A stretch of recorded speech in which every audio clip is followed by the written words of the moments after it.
Hormuz കടലിൽ ഇറാന്റെ എണ്ണക്കച്ചവടം പൊടിപൊടിക്കുകയാണ്.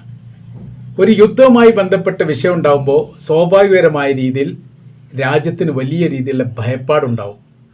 ഈ രാജ്യം മുന്നോട്ട് നയിക്കേണ്ടത് അവിടുത്തെ ജനങ്ങൾ, അവിടുത്തെ ഈ സാമൂഹ്യപരമായിരിക്കുന്ന പാശ്ചാത്തലം വിഷയങ്ങൾ, സാമ്പത്തിക ദാരിദ്ര്യവുമായിട്ട് ബന്ധപ്പെട്ട പ്രശ്നങ്ങൾ, ഒരുപാട് വിഷയങ്ങളാണ് ഒരു യുദ്ധം എന്ന് പറയുന്നത്. എന്നാൽ യുദ്ധം ഉണ്ടാകുന്ന സമയത്ത് സന്തോഷിക്കുന്ന ഒരു രാജ്യത്തിൻ്റെ പേരായി ഇറാൻ ഇപ്പം മാറിയിരിക്കുകയാണ്. ഞങ്ങൾ സമാധാനത്തിന് തയ്യാറല്ല, ഞങ്ങൾക്ക് യുദ്ധം ചെയ്തുകൊണ്ടേയിരിക്കണം, അത് അവർക്ക് രസം പിടിച്ചിരിക്കുന്നു എന്നാണ് മനസ്സിലാക്കാൻ വേണ്ടി പറ്റുന്നത്. ഇപ്പം നടക്കുന്ന സംഭവം നല്ല രസമുള്ള സംഭവമാണ്. ഹോർമൂസ് കടലിൻ്റെ പൂർണ്ണ നിയന്ത്രണം ഇറാൻ്റെ കൈവശം തന്നെയാണ്. അവിടേക്കൊന്നും അമേരിക്കയ്ക്ക് എത്താൻ വേണ്ടി സാധിച്ചിട്ടില്ല. കാര്യം അറേബ്യൻ കടലിൽ നെങ്കോരമിട്ടിരിക്കുന്ന അവരുടെ അബ്രഹാം ലിങ്കണിൻ്റെ കപ്പലിന് നേരെ ഇപ്പോഴും ആക്രമണം നടന്നുകൊണ്ടിരിക്കുന്നു. അതിങ്ങനെ പുറകോട്ട് പോയിക്കൊണ്ടിരിക്കുകയാണ്. അതിനനുസരിച്ച് ഇവരിങ്ങനെ ശക്തിയുള്ള, അതായത് ദൂരപരിധി അപ്പുറമുള്ള മിസൈലുകൾ ഇങ്ങനെ അയച്ചുകൊണ്ടേയിരിക്കുന്നു. 100 കിലോമീറ്റർ നോട്ടിക്കൽ മൈൽ അങ്ങോട്ട് പോകുന്ന സമയത്ത് നിലവിൽ 600 നോട്ടിക്കൽ മൈലാണ് ഈ കപ്പലിനുള്ളെങ്കിൽ പിന്നീട് അത് 700 ആവും. അപ്പോൾ 700-അനുസരിച്ചുള്ള മിസൈൽ ഇവിടുന്ന് അങ്ങോട്ട് അയച്ചുകൊണ്ടിരിക്കും. ഈ പ്രവൃത്തിയാണ് അവിടെ. അപ്പോൾ സർവ്വ മേഖലയും തിരക്ക് പിടിച്ച മഷൂൽ എന്നൊക്കെ അറബി പറയുന്ന പോലെ ആ രീതിയിലേക്ക് ഇപ്പോൾ അമേരിക്കനെ ഇറാൻ ആക്കിയിരിക്കുന്നു. അവർക്ക് എങ്ങോട്ടും തിരിയാൻ വേണ്ടി പറ്റാത്ത സ്ഥിതി. അപ്പോൾ അതിനിടയിൽ ഇപ്പോൾ ഹോർമൂസ് കടൽ സ്വതന്ത്രമാക്കാൻ വേണ്ടിയായിട്ട് നാറ്റോ സഖ്യത്തോട് യൂറോപ്യൻ രാജ്യങ്ങളോടൊക്കെ അഭ്യർത്ഥിച്ചു. ഒരാളും കപ്പലാക്കില്ല എന്ന് പറഞ്ഞു. ലോക പോലീസ് കുപ്പായം ചമയുന്ന നിങ്ങൾക്ക് പോലും അവിടെ സ്വതന്ത്രമാക്കാൻ പറ്റില്ലെങ്കിൽ ഞങ്ങൾക്ക് എന്ത് ചെയ്യാൻ പറ്റുക എന്നുള്ളതാണ് ജർമ്മനി ചോദിച്ചത്. ജർമ്മനി ചോദ്യം അമേരിക്ക ഞെട്ടിച്ചിരിക്കുന്നു എന്നുള്ളതാണ്. ഇപ്പോഴത്തെ സ്ഥിതി എന്ന് പറഞ്ഞാൽ തങ്ങൾക്ക് താല്പര്യമുള്ള രാജ്യത്തേക്ക്, അതായത് അമേരിക്ക, ഇസ്രായേൽ, അവർക്ക് പിന്തുണ നൽകുന്ന രാജ്യങ്ങൾ ഒഴിച്ച്, അവർക്ക് ഒരുപാട് ആൾക്കാരൊന്നും പിന്തുണ നൽകുന്നില്ല, ബാക്കി എല്ലാവർക്കും ഹോർമൂസ് കടലിലൂടെ പെട്രോളുമായിട്ട് പോകുന്നതിന് യാതൊരു കുഴപ്പമില്ല. ഒരു കണ്ടീഷൻ അവർ പറയുന്നത് ചൈനീസ് കറൻസിയിൽ വേണം വിനിമയം നടത്താൻ, ഡോളർ ഒഴിവാക്കണം. അപ്പോൾ ചൈനയെ സംബന്ധിച്ചിടത്തോളം അവർക്ക് വലിയ സന്തോഷമായി. അവരുടെ കറൻസിയുടെ മൂല്യം കൂട്ടിക്കൊണ്ടേയിരിക്കും. അമേരിക്കയുടെ കറൻസിയുടെ മൂല്യം കൂട്ടിയത് തന്നെ അറേബ്യൻ പെട്രോളിയമാണ്. അന്നത്തെ കാലത്ത് 1970-80 ആ കാലത്താണ് അങ്ങോട്ട് വല്ലാത്ത രീതിയിൽ പ്രചാരം തുടങ്ങിയിട്ട് വലിയ രീതിയിൽ എണ്ണ കയറ്റുമതി ഇറക്കുമതിയായിട്ട് ബന്ധപ്പെട്ട കാര്യങ്ങളൊക്കെ ഈ അറേബ്യൻ മേഖല കേന്ദ്രീകരിച്ച് തുടങ്ങിയത് 70-ന് ശേഷം. അതിന് മുമ്പേ കണ്ടുപിടിക്കപ്പെട്ടിട്ടുണ്ടെങ്കിലും വ്യാപകമായത് അല്ലെങ്കിൽ വിപുലമായത് ഈ കാലഘട്ടത്തിലാണ്. ലോകം മൊത്തത്തിൽ നോക്കുകയാണെങ്കിൽ 1970, 80, 90 ഈ 30 വർഷത്തിലാണ് സാമ്പത്തികപരമായി തന്നെ മാറ്റങ്ങളുണ്ടായത്. അത് ആ മാറ്റത്തിൻ്റെ പ്രധാനമായിരിക്കുന്ന ഈ സംഭവം നടക്കുന്നതെല്ലാം അറേബ്യൻ മേഖല കേന്ദ്രീകരിച്ചുകൊണ്ടാണ് ചുരുക്കം. ഇപ്പോൾ എന്നിട്ട് ഇതിലൂടെ കപ്പലുകൾ നിരന്തരം പോയിക്കൊണ്ടേയിരിക്കുന്നു. അപ്പോൾ ഇന്ത്യയിലേക്ക് തന്നെ ഒരുപാട് കപ്പൽ വന്നു എന്ന് പറഞ്ഞു. ഇപ്പോൾ വരാൻ വേണ്ടി തയ്യാറായിരിക്കുന്ന 100-200 കപ്പലോളം വ്യത്യസ്ത രാജ്യങ്ങളുടെ അവിടെ ഉണ്ട്. ഇവർക്ക് ചുങ്കം കൊടുക്കണം. അപ്പോൾ അപ്പോൾ അതുകൊണ്ടുള്ള ഗുണം എന്ന് പറഞ്ഞാൽ ഇപ്പോഴത്തെ അവസ്ഥയിൽ ഇറാൻ്റെ പെട്രോളിയം വളരെ വില കൂടിയ രീതിയിൽ വിൽക്കാൻ പറ്റുന്നു. ഇപ്പോൾ അമേരിക്കയെ സംബന്ധിച്ചിടത്തോളം അവരെന്ത് ചെയ്തു? ഈ ടാക്സ് ഒരുപാട് ഏർപ്പെടുത്തിയിരുന്നു, ഉപരോധം ഒരുപാട് എല്ലാം എടുത്തു കളഞ്ഞു. അത് അവിടുത്തെ സുപ്രീം കോടതി തന്നെ ഇടപെട്ടിട്ടുണ്ട്. പിന്നെ അമേരിക്കയുടെ പ്രസിഡന്റിന് പ്രത്യേകമായിരിക്കുന്ന ഒരു നിയന്ത്രണം ഉണ്ടായിരുന്നു, അതും എടുക്കപ്പെട്ടു. അതും ചെയ്യാൻ വേണ്ടി സാധിക്കില്ലെന്ന് സുപ്രീം കോടതി പറഞ്ഞതോടുകൂടി ഇപ്പോൾ അങ്ങനെയൊന്നുമില്ല, ടാക്സ് പരിപാടികളൊന്നുമില്ല. അപ്പോൾ ഇപ്പോൾ ഡോളറിന് ഈ പെട്രോളിന് വില കൂടി. 77 പ്രാവശ്യമായിരുന്നു യുദ്ധം തുടങ്ങുന്ന സമയത്ത്, ഏകദേശം 105-ലായി, 140 വരെ ആയിരുന്നു. പിന്നീട് റിസർവ് പെട്രോൾ വിൽപ്പന നടത്താൻ വേണ്ടിയിട്ട് ട്രംപിൻ്റെ ഒരു നിർദ്ദേശം ഉണ്ടായതോട് കൂടിയിട്ട് പിന്നീട് വില ഇടിഞ്ഞു. 105-ലാണ് ഇപ്പോൾ ഏകദേശം എത്തുന്നത്. അപ്പോൾ ഇപ്പോൾ ഇറാനെ സംബന്ധിച്ചിടത്തോളം അവർ കാര്യമായിട്ട് അവർ പെട്രോളിയം വിൽപ്പന നടത്താറുള്ളത് ചൈനക്കും റഷ്യക്കുമാണ്. ചൈനയെ സംബന്ധിച്ചിടത്തോളം റഷ്യനേക്കാൾ കൂടുതൽ ജനസംഖ്യ ഉണ്ട് എന്നതിനാൽ അതിൻ്റെ ഉപയോഗം ഉണ്ടാവും. ഈ രണ്ട് രാജ്യത്തേക്ക് സ്വതന്ത്രമായ രീതിയിൽ ഇവർക്ക് കാര്യമായിട്ട് പെട്രോൾ നടത്താൻ വേണ്ടി സാധിക്കും. ബാക്കിയൊക്കെ സാമ്പത്തിക ഉപരോധം അങ്ങനത്തെ കുറേ വിഷയങ്ങൾ ഇടയ്ക്കിടയ്ക്കൊക്കെ അമേരിക്ക ഉണ്ടാക്കുന്നതുകൊണ്ട് മൂന്നാം ലോക രാജ്യങ്ങളോ അല്ലെങ്കിൽ അമേരിക്കയുമായിട്ട് നല്ല സഹകരണമില്ലാത്ത രാജ്യങ്ങളിലേക്കോ വാങ്ങാൻ അവർക്ക് പേടിയുണ്ടാവും, കൊടുക്കാൻ ഈ അമേരിക്ക ഇടപെടുമെന്നുള്ള പേടികൊണ്ട് അവർ വാങ്ങാതിരിക്കുന്ന പ്രശ്നം, അങ്ങനത്തെ കുറേ കാര്യങ്ങൾ ഉണ്ടായിട്ടുണ്ട്. ഇപ്പോഴത്തെ സ്ഥിതി ഉപരോധങ്ങളില്ല, ടാക്സുകളില്ല, ഈ ഭാഗം നിയന്ത്രിക്കാൻ വേണ്ടി മറ്റാരും വരാനുമില്ല. അപ്പോൾ ഇറാൻ എന്ത് ചെയ്യുന്നു? പൈസ ഉണ്ടാക്കുന്ന പരിപാടിയാണ്. അവർ ഈ യുവാൻ, അവിടുത്തെ കറൻസി, ചൈനീസ് കറൻസിയായിട്ട് ബന്ധപ്പെട്ട് രീതിയിൽ വിനിമയം നടത്തുന്ന എല്ലാവരെയും ഈ സ്വതന്ത്രമായിട്ട് ഇതിലൂടെ കടത്തിവിടുന്നു, വമ്പൻ പൈസ വാരിക്കൂട്ടുന്നു. ഇതാണ് ഹോർമൂസ് കടലിൽ ഇപ്പോൾ നിലക്കാത്ത കച്ചവടം തുടങ്ങിയിരിക്കുന്നു ഇറാൻ എന്ന രീതിയിൽ തന്നെയാണ് നമുക്ക് ഈ വിഷയം മനസ്സിലാക്കാൻ വേണ്ടി പറ്റുന്നത്. ഇപ്പോൾ യുദ്ധമാണെങ്കിലോ യുദ്ധം ഒരു ഭാഗത്ത് നടക്കുന്നുണ്ട്. അപ്പോൾ സൈനിക മേഖല ആക്രമിക്കുന്നു, എയർപോർട്ട് മേഖല ബംഗൂരു എയർപോർട്ട് ആക്രമിച്ചു. നല്ല രസമുള്ള കാര്യമാണ്. ഇന്നലെ രാത്രിയാണ് ഈ സംഭവം നടക്കുന്നത്. ഏകദേശം 3 മണി 4 മണി സമയത്ത് എന്നാണ് പറയുന്നത്.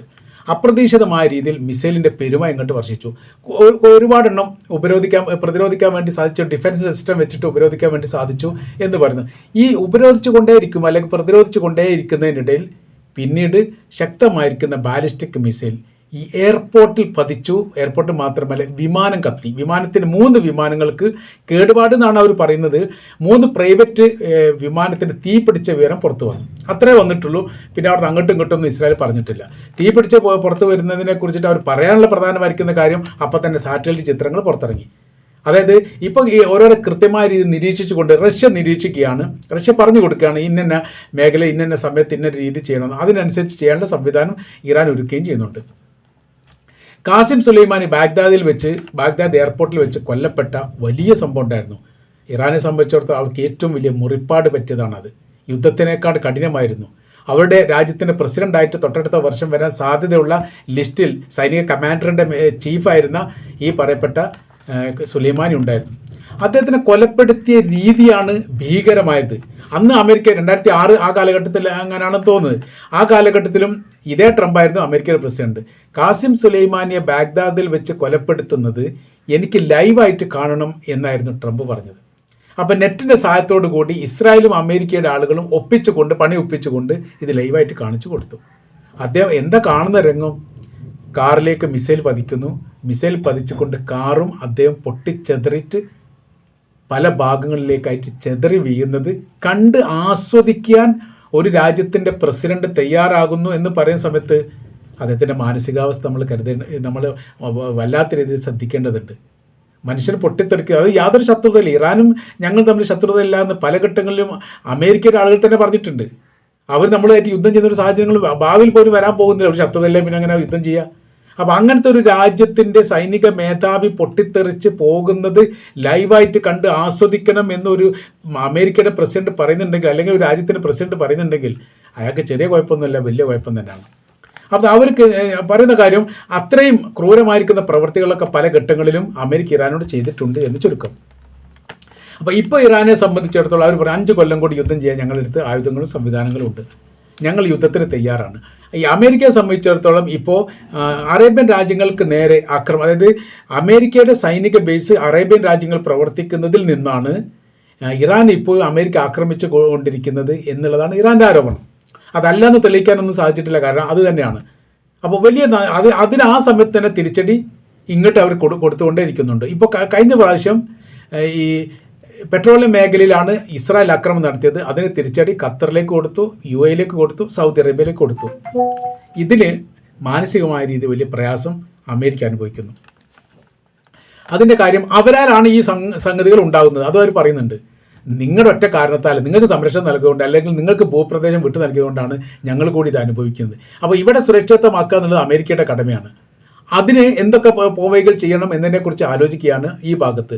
അപ്പോൾ മിഡിൽ ഈസ്റ്റിനെ സംബന്ധിച്ചിടത്തോളം അവരുടെ സുരക്ഷിതത്വം ഉറപ്പ് വരുത്തേണ്ട പ്രധാനമായിരിക്കുന്ന കക്ഷി എന്ന് പറഞ്ഞാൽ അമേരിക്കയാണ്. ഇസ്രായേലിനെ സംബന്ധിച്ചിടത്തോളം അവരുടെ സുരക്ഷിതത്വം ഉറപ്പായിട്ട് വരുത്തേണ്ട കക്ഷി എന്ന് പറഞ്ഞാൽ അത് അമേരിക്കയാണ്. അറേബ്യൻ കടലിലും മെഡിറ്ററേനിയൻ കടലിലെ കപ്പലുകൾക്കും അവർക്ക് സൈനികർക്കും സംരക്ഷണം സുരക്ഷ നൽകേണ്ടത് ആരാണ്? അമേരിക്കയാണ്. സർവ്വ മേഖലയിലും അമേരിക്കയുടെ കണ്ണുകൾ തെറ്റാൻ വേണ്ടി സാധിക്കാത്ത വിധം സജീവമായിട്ട് നിൽക്കണം. അതിൻ്റെ ഇടയിൽ ഓർമൂസിലൂടെ ഒരു കപ്പൽ നീങ്ങുന്നത് തടയാൻ വേണ്ടിയിട്ടോ അത് പരിശോധിക്കാൻ വേണ്ടിയിട്ടോ അമേരിക്കക്ക് സാധിക്കുന്നില്ല. അത് വേണ്ട വിധം ഇറാൻ അത് ഉപയോഗിക്കുന്നു എന്ന് വെച്ചാൽ പണം വാരിക്കൂട്ടുന്നു ഇറാൻ എന്നുള്ളതാണ് അതിൻ്റെ യഥാർത്ഥമായിരിക്കുന്ന ചുരുക്കം. ഇതിന് എന്തെങ്കിലും പരിഹാരം ഉണ്ടാക്കാൻ വേണ്ടി പറ്റും. പരിഹാരം ഉണ്ടാക്കുക എന്ന് പറഞ്ഞാൽ ചെങ്കടലിൽ ജയിക്കാത്ത അമേരിക്കക്ക് എങ്ങനെ ഓർമൂസ് കടലിൽ ജയിക്കാൻ പറ്റുമെന്ന് ചോദിച്ചാൽ അത് പ്രസക്തമാണ്. അവിടെ കൂട്ടിക്കെട്ടിട്ടതാരാണ്? യമനിലെ ഹൂത്തി വിമതരാണ്. ഹൂത്തികളെ സംബന്ധിച്ചിടത്തോളം ഒരു രാജ്യത്തിൻ്റെ സൈനികരല്ല, ഒരു പ്രദേശത്തിൻ്റെ ഒരു വിമത സംഘമാണ് അവർ. അവർക്ക് ആയുധം കാര്യങ്ങൾ കൊടുക്കുന്നത് ഇറാനാണ്. അമേരിക്ക എന്ന് പറഞ്ഞാൽ ലോക പോലീസാണ്, ലോകത്തിൻ്റെ എല്ലാ സൈനിക സംവിധാനമുള്ള രാജ്യമാണ്. അവരാണ് ഈ ഹൂത്തികളുമായിട്ട് ആക്രമിക്കുന്നത്. പരസ്പരം അങ്ങോട്ടും ഇങ്ങോട്ടും ഏറ്റുമുട്ടലൊക്കെ നടത്തി വലിയ രീതിയിലുള്ള നഷ്ടം. 2 കപ്പൽ മുങ്ങിപ്പോയിട്ടുണ്ട് എന്നുള്ളതാണ് യമൻ പറയുന്നത്. പിന്നെ അമേരിക്കയെ സംബന്ധിച്ചിടത്തോളം അവർ ഒരു കാലത്ത് സ്ഥിരീകരിക്കില്ല, ആ റൂട്ട് അങ്ങനെ പോകും. നിലനിൽക്കാൻ പറ്റാതായിരുന്ന സമയത്താണ് ഒമാൻ്റെ മധ്യസ്ഥതയിൽ യമനും അമേരിക്കയും തമ്മിൽ കരാർ വ്യവസ്ഥ ഉണ്ടാക്കിയിട്ട് പരസ്പരം അങ്ങോട്ടും ഇങ്ങോട്ടും ആക്രമിക്കില്ല എന്ന കരാറിൻ്റെ അടിസ്ഥാനത്തിൽ ആ പ്രശ്നങ്ങൾ തീർക്കുന്നത്. അപ്പോൾ യുദ്ധം ചെയ്ത് പരാജയപ്പെടുത്താൻ, അത് ഹൂത്തികളെ പരാജയപ്പെടുത്താൻ പോലും സാധിക്കാത്ത അമേരിക്ക എങ്ങനെയാണ് ഇറാനെ പരാജയപ്പെടുത്താൻ സാധിക്കുക എന്ന ചോദ്യം പ്രസക്തമാണ്. അതിന് ഉത്തരം പറയാൻ വേണ്ടി സാധിക്കില്ല. അപ്പോൾ ഇവിടെ ഇപ്പോൾ നടക്കുന്ന കച്ചവടം എന്ന് പറയുന്നത് വലിയ രീതിയിലുള്ള സാമ്പത്തിക മുന്നേറ്റം ഉണ്ടാക്കുന്ന പ്രവൃത്തി. യുവാൻ എന്ന് പറയുന്ന ചൈനയുടെ കറൻസിയിൽ പെട്രോളിയം കടത്തുന്ന എല്ലാ രാജ്യങ്ങൾക്കും സ്വതന്ത്രമായ രീതിയിൽ നിങ്ങൾക്ക് പോകാൻ വേണ്ടി പറ്റും. അതിന് ടാക്സ് വീതം കൊടുത്താൽ മതി, അത്രേ വിഷയമുള്ളൂ. അങ്ങനെ പല കപ്പലും കടന്നിട്ടുണ്ട്, പല കപ്പലും കടന്നു വരുന്നുണ്ട്. റഷ്യയുടെ കപ്പലും ചൈനയുടെ കപ്പലും അതും ഇതിലൂടെ പോകുന്നുണ്ട്. മറ്റുള്ള കപ്പലിനാണെങ്കിൽ ഈ ചുങ്കം പിരിച്ചുകൊണ്ട് അങ്ങനെയും സാധ്യമാക്കുന്നു. അമേരിക്കയെ സംബന്ധിച്ചിടത്തോളം അവർക്ക് എന്താണ് ചെയ്യേണ്ടത് എന്ന് അറിയാത്ത രീതിയിൽ വല്ലാത്ത രീതിയിൽ മാനസിക പ്രയാസം അനുഭവിക്കുന്നു എന്നുള്ളതാണ് ഈ കുറഞ്ഞ ദിവസത്തിനിടയിൽ നമ്മൾക്ക് മനസ്സിലാക്കാൻ വേണ്ടി പറ്റുന്ന പ്രധാനമായിരിക്കുന്ന കാര്യം.